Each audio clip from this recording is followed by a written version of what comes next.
Honestly, I didn't think they was going to release another trailer. I thought that one they showed was going to be it. Oh, speaking of I heard Kevin Feige, the one who's running Marvel, I heard is allegedly considering just showing one trailer and that's it for movies. Honestly, I like that idea because I'm not saying all movies. Like, I'm not saying this one, but I know there's a majority of movie trailers that show you too much. And me, I've been keeping high hopes like, okay, maybe they're showing this because this is not really what the plot is. It's going to be something else. And it's like a 50-50. Sometimes that's the case and sometimes it's not.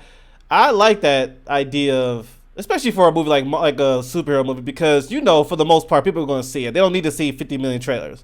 One is enough. Let it be good. Let it be a good trailer, not spoil it too much and move on. Like that Captain America movie coming out. Have that one. That's it. If that's what he's going to do. But I heard that's what he's planning. He's thinking about doing.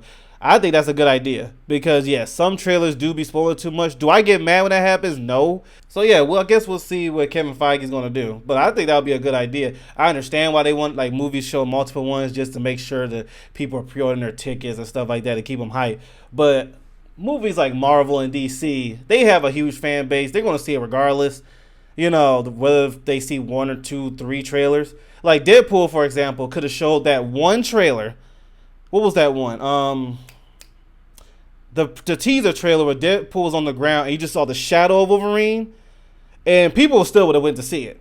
They didn't need 3 trailers, especially when the second one came out, when they actually showed Logan. That was enough. They didn't have to make 3. Like, I saw the third trailer, that was cool and all, but I wish I didn't see. I'm not gonna spoil. Well, it's the trailers out. I wish I didn't see X-23 because that was a character I was hoping would make a surprise in the movie, and then I heard that she wasn't gonna be in the movie. Just for her to be in this trailer now, so we now know she's in the movie. I was like, oh, I wish I got surprised. So that's why I didn't think they needed that third trailer because it spoiled a little too much for me. I don't know the full plot, but characters I wouldn't be surprised in. She was definitely one of them. In my opinion, after Logan, I really thought they was going to make a movie of her because she did a really good job as X-23. I don't know how old she was, 11? For an 11-year-old, she played the heck out of that of X-23. And it's unfortunate they never made movies after that. I don't know what the reason was, but to see her back, hopefully she goes all out just like she did as a kid. Hopefully she do. Hopefully it's not just that conversation. We'll see.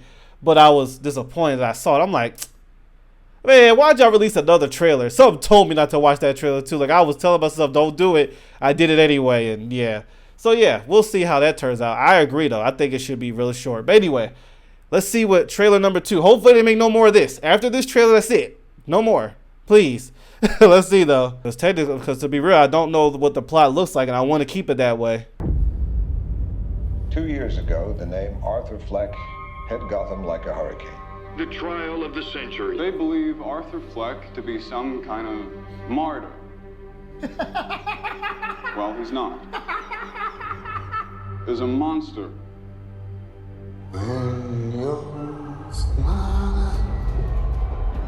This is going to be very interesting, the fact they're cheering for him. And how crazy Gotham's going to be because of it.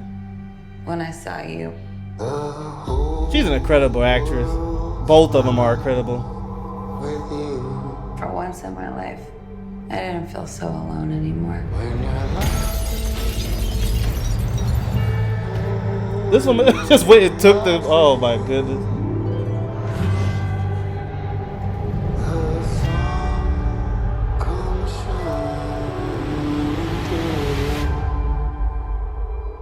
For once in my life, I have someone who needs me.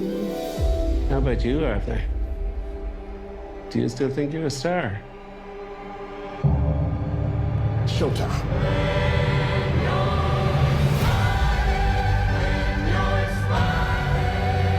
The whole world smiles with you.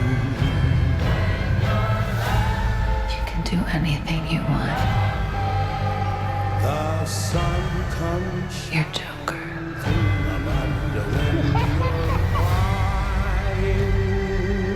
Look around. Look at all these people. Bring on. I will no longer allow any of you. So stop your sighing. To keep me down. Be happy again.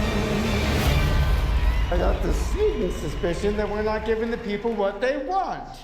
It's okay, baby. Let's give the people what they want. It's gonna be very interesting to see what's real and what's not.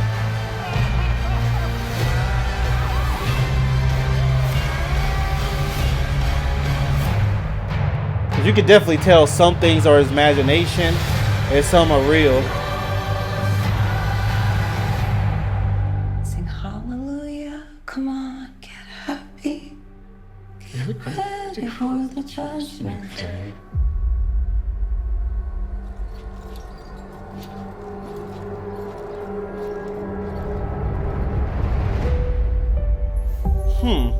Like, that's why I like it. It keeps me interested, because you wonder where is it going.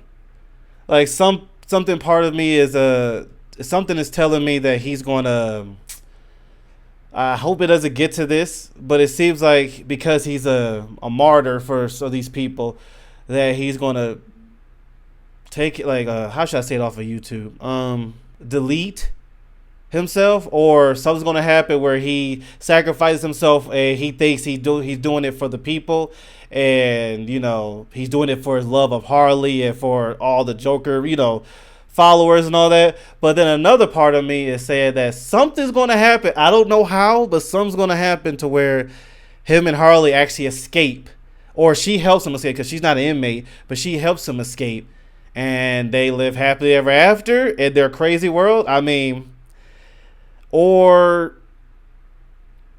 he's stuck in jail, like he will be sentenced for the rest of his life, and then Harleen does something that puts her in jail, and she thinks she's doing that in the way she could do it where she can be next to him, which it wouldn't happen. But I don't know. It raises questions, and I like when movies do that. I always have these different scenarios. I'm like, okay, this can happen, this can happen, this can happen. But they really putting him on a pedestal, all these followers, that obviously he's not going to get what he wants, like from the system, from the justice system, I should say.